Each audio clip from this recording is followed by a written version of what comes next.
সকলকে আমার অনেক অনেক অভিনন্দন এবং শ্রদ্ধা। আমাদের গৌরাঙ্গী স্কুল করোনাকালে দেখিয়ে দিয়েছিল যে কিভাবে লকডাউনেও ক্লাস চালানো যায় অনলাইনে। আমাদের শিক্ষক শিক্ষিকারা বাড়িতে বসে লকডাউন চলাকালীন শুধুমাত্র ছাত্রছাত্রীদেরকে ক্লাস নয়, পশ্চিমবঙ্গের প্রত্যেকটি স্কুলের ছাত্রছাত্রীরা আমাদের শিক্ষক শিক্ষিকাদের কাছে কিন্তু ক্লাস করেছিল। সেই রাশ আমরা এখনো টেনে নিয়ে যাচ্ছি। বিভিন্ন সময় আমরা বিভিন্ন ধরনের অনুষ্ঠান করি। অনুষ্ঠানগুলো মূলত কন্যাশ্রী ক্লাবের তত্ত্বাবধানে হয়ে থাকে। কিছুদিন আগে রাইসের সঙ্গে আমাদের একটা মৌ স্বাক্ষর হয়েছে, সেটিও কিন্তু কন্যাশ্রী ক্লাবের উদ্যোগে করা হয়েছে। তাই এবছর আমার মনে হয় বারাবণীতে প্রথম কোনো স্কুলে এই ধরনের ফুড ফেয়ারের আয়োজন করা হয়েছে। আমি এই জন্য কন্যাশ্রী ক্লাবের যারা সদস্য আছে তাদেরকে অনেক অনেক অভিনন্দন জানাচ্ছি। বই আমাদের এতটা প্রয়োজন, আমরা অনেক সময় ভুলে যাই যে বই পড়েই কিন্তু আমরা বড় হয়েছি, মানুষ হয়েছি।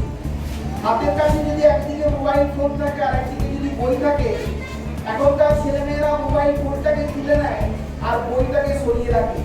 আমরা স্কুল স্তর থেকে চেষ্টা করছি যে কিভাবে মোবাইল ফোনটাকে সরিয়ে রেখে বইটাকে তুলে নেওয়ার তাদের চেষ্টা করে ছেলেমেয়েরা। আমি গত 2018 সালে আমি ইউএসএতে 2 মাস ছিলাম এবং সেখানে দেখেছিলাম যে ছাত্রছাত্রীরা লাইব্রেরিতে যায়, বিভিন্ন বুক ফেয়ারে যায়, তুমি কটা বই পড়েছো তার উপর বিচার করে তাদের কিছু গিফট দেওয়া হয়। কোনো ছাত্র বা ছাত্রী লাইব্রেরি থেকে প্রচুর বই সংগ্রহ করে এবং পরে 1 সপ্তাহ পরে বা 2 সপ্তাহ পরে সেই লাইব্রেরিতে গিয়ে যখন বলে যে স্যার আমি এই 10টা বই পড়ে নিয়েছি, তখন লাইব্রেরি থেকে একটা কিন্তু গিফট দেওয়া হয়।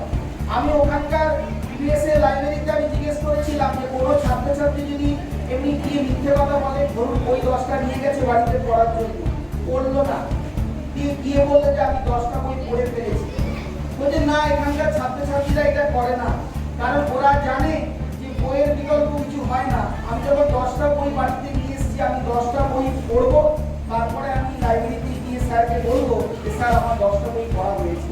ফলে এই যে ছাত্রছাত্রী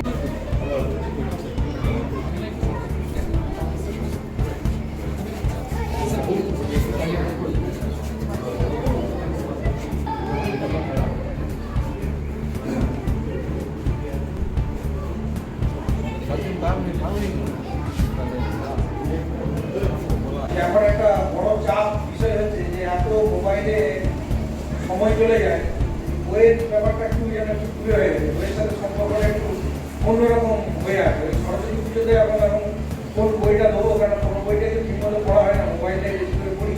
হ্যাঁ, মানে এটা একটা ভাবনা বিষয় এসে যায়। এখন এই যে উদ্যোগটা নেওয়া হয়েছে, তাহলে বইকে ভালোবাসতে হবে। বইকে ভালোবাসতে গেলে কেন বইকে ভালোবাসতে হবে এই প্রশ্নটা সবার মধ্যে মনের মধ্যে একটা আসা দরকার আছে যে বই কেন আসবে। আমি একটা গল্প বলছি যে আমরা কাজ করে হাত পা ধুয়ে ওই পোশাক লাগিয়ে স্কুলে চলে এলেন। তার কারণে কি স্কুলে ওনাকে বিদ্যা দান করতে হবে, আর নিজের পেটের জন্য, নিজের সংসারের জন্য চাষবাস জমিগুলো পড়ে থাকে, তার জন্য জমি চাষটাও করতে হবে। সমস্ত কিছু মানুষ তখন করতো, এত ওই মোবাইল ছিল না। সন্ধ্যাবেলা এসে রেডিওটা চালিয়ে দেওয়া হতো, তা ওয়েদার খারাপ হলে শুনতে পাওয়া যেত না, কড়কড় আওয়াজ করতো। অন্যদের আসার একটু গান শুনবে, বা বুধবার দিন একটা যাত্রা হতো বা একটু কীর্তন হতো। এই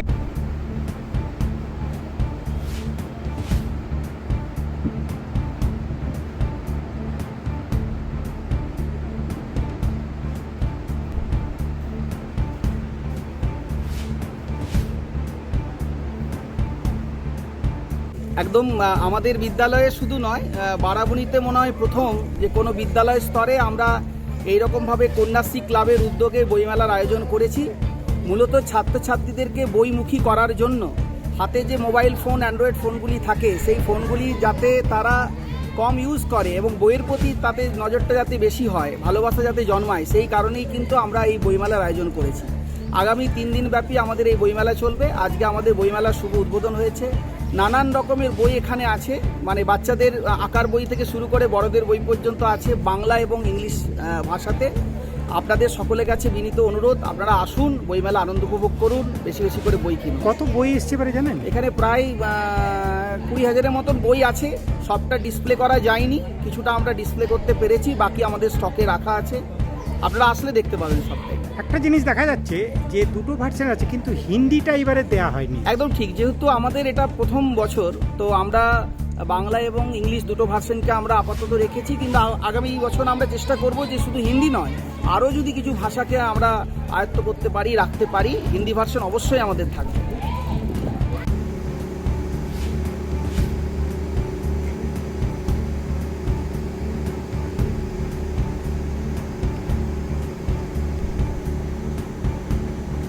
আজকে এই বইমেলাতে আসতে পেরে আমার নিজের খুব ভালো লাগে। স্কুল কিভাবে চলে, স্কুলের কি অভিমুখ হওয়া উচিত, তার একটা গতে বাঁধা ফর্মুলা আছে।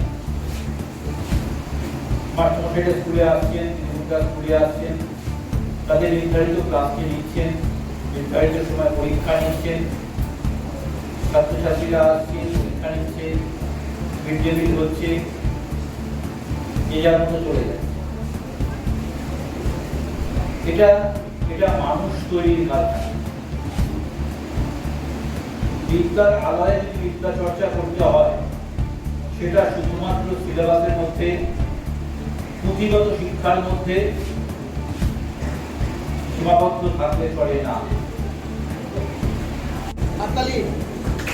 বিদ্যালয়ের প্রধান শিক্ষক ডক্টর তুষার ব্যানার্জি মহাশয়, তাকে অসংখ্য আমাদের বিদ্যালয়ের তরফ থেকে তাকে আমাদের এসেছেন। আমাদের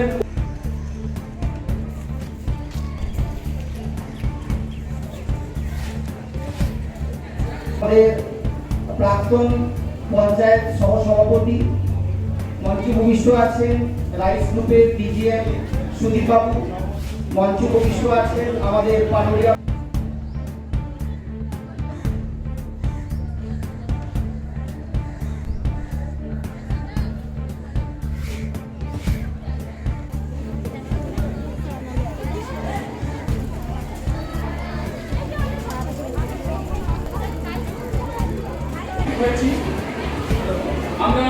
আমি প্রথমেই একটা কথা ইংরেজিতে বলে শুরু করবো যে books are very important for mind, heart and soul.